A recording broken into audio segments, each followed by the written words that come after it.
नमस्कार। आज के इस ऐतिहासिक विश्लेषण में फोकस होगा साल 1857 पर। एक ऐसा साल, या यूं कहें कि एक ऐसा महाविस्फोट जिसने भारतीय उपमहाद्वीप की दिशा को हमेशा हमेशा के लिए बदल कर रख दिया। 1857 ये सिर्फ एक तारीख या एक साल नहीं है, बल्कि एक ऐसे तूफान का नाम है जिसने ब्रिटिश साम्राज्य की मजबूत नींव को पूरी तरह से हिला कर रख दिया था। अब इतिहास को करीब से जानने वालों के मन में एक बहुत ही अहम सवाल उठता है। क्या ये सिर्फ कुछ सिपाहियों की बगावत थी, या फिर एक पूरे राष्ट्र की आज़ादी के लिए लड़ी गई पहली लड़ाई? ये सवाल इसलिए भी ज़रूरी है क्योंकि इस एक साल की घटनाओं ने अंग्रेज़ी हुकूमत को उसके मूल तक हिला दिया था और उनकी सत्ता पर कई गंभीर सवाल खड़े कर दिए थे। इस बगावत की गहराई को समझने के लिए 34वीं बंगाल नेटिव इन्फेंट्री के सिपाही मंगल पांडे के इन शब्दों पर गौर करना बहुत जरूरी है। हम सैनिक हैं, गुलाम नहीं।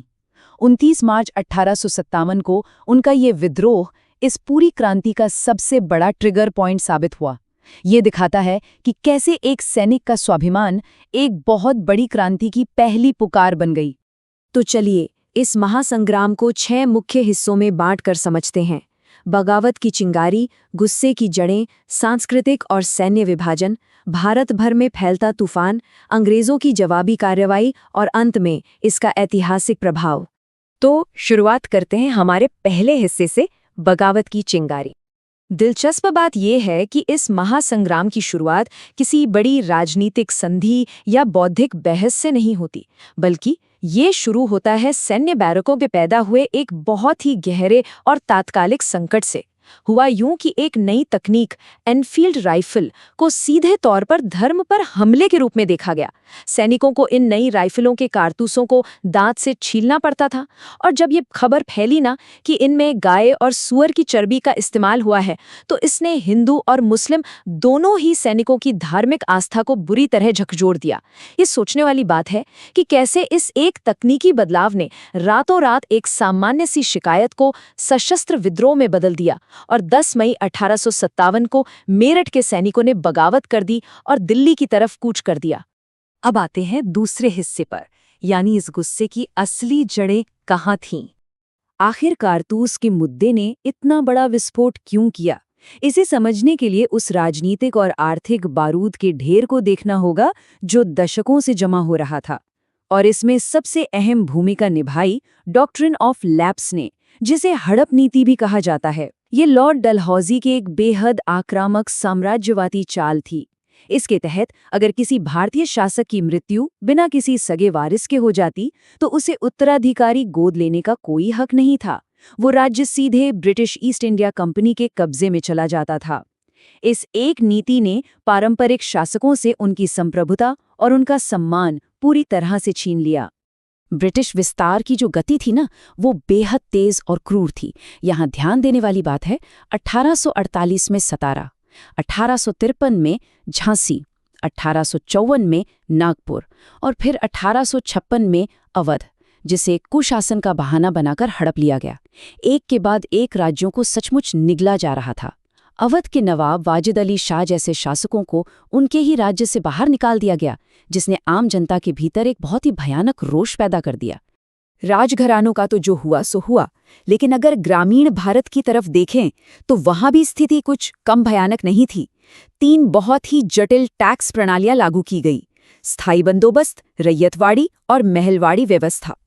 ये तीनों सिस्टम किसानों के लिए एक बहुत बड़ा बोझ बन चुके थे। इन शोषणकारी नीतियों ने जमींदारों की जेबें और ब्रिटिश खजाने को तो भर दिया, लेकिन किसानों की हालत बद से बदतर कर दी। उन्हें अपने ही खेतों में भूखा मरने पर मजबूर कर दिया गया।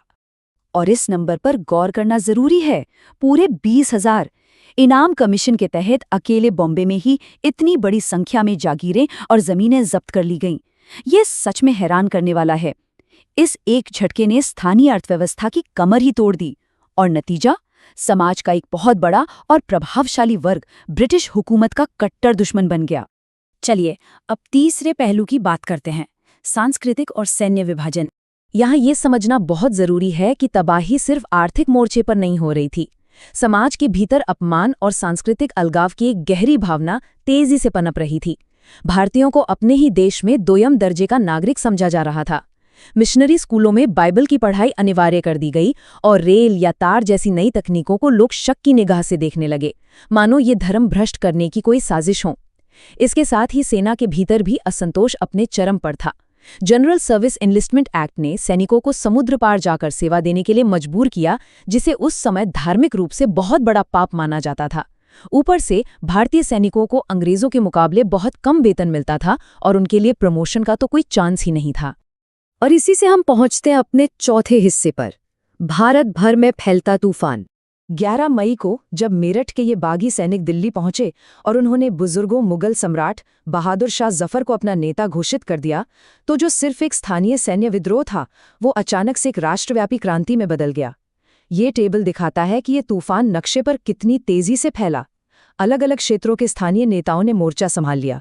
लखनऊ में बेगम हजरत महल, कानपुर में नाना साहब और तात्या टोपे, झांसी में रानी लक्ष्मीबाई और बिहार में कुंवर सिंह। जिनकी भी सत्ता छीनी गई थी, वे सभी शाही घराने और क्षेत्रीय नेता अपने अपने इलाकों में हथियार उठाकर इस महासंग्राम में कूद पड़े।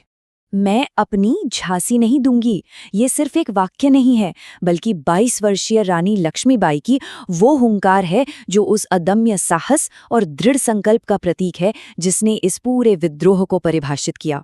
उन्होंने ब्रिटिश सेनाओं का डटकर सामना किया और अंततः ग्वालियर के पास लड़ते हुए वीर गति को प्राप्त हुई।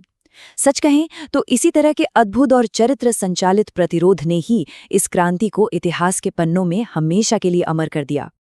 अब बात करते हैं 5वें हिस्से की, ब्रिटिश जवाबी कार्रवाई।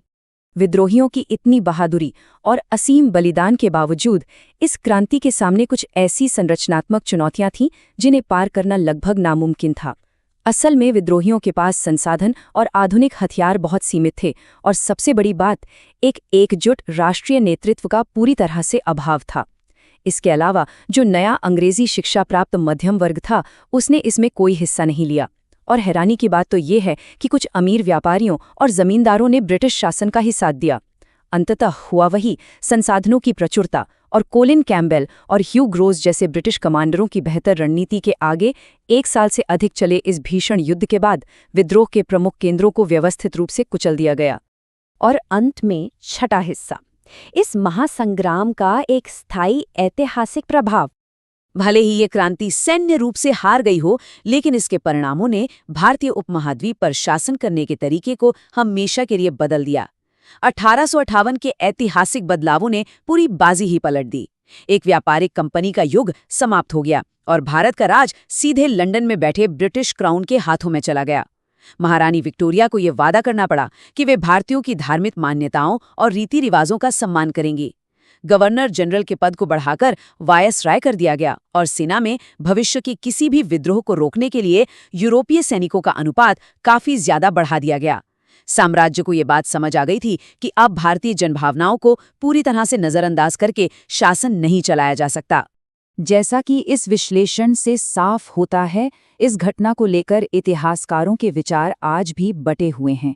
एक तरफ जॉन लॉरेंस जैसे ब्रिटिश और सर सैयद अहमद खान जैसे कुछ भारतीय इसे कड़ाई से सिर्फ एक सिपाही विद्रोह या एक सीमित सैन्य बगावत मानते हैं।